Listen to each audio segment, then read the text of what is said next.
With the freeze warning issued into for Friday night into Saturday, fruit growers are working very hard to avoid severe damage to their crops. Our Michael Martin is live to tell us what this means for those farmers and also the plants in our own backyard. Michael. Yeah, guys, good afternoon. It's been a tough couple of months for fruit growers, and now, as you mentioned, with this freeze being issued tonight and going into Saturday morning, farmers worried about what this will mean for their crops. And beyond that, if you've been outside planting in your garden recently, you might also have to be taking some extra precautions tonight. Mother's Day traditionally for greenhouses, for garden centers, is a huge weekend.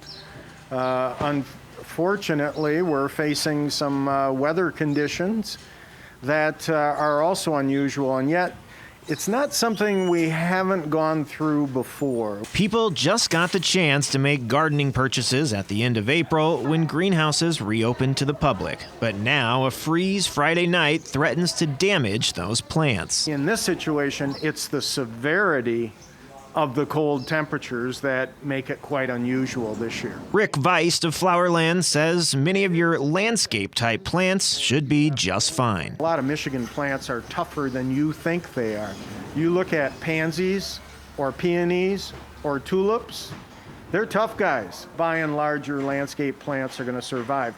Where you need to focus your attention is on tender plants. For those more at-risk plants, you'll either want to bring them inside or cover them, making a tent so that the covering isn't touching the plant and inadvertently causing more damage. For the general homeowner, yeah, there's an inconvenience involved, but we'll get through this.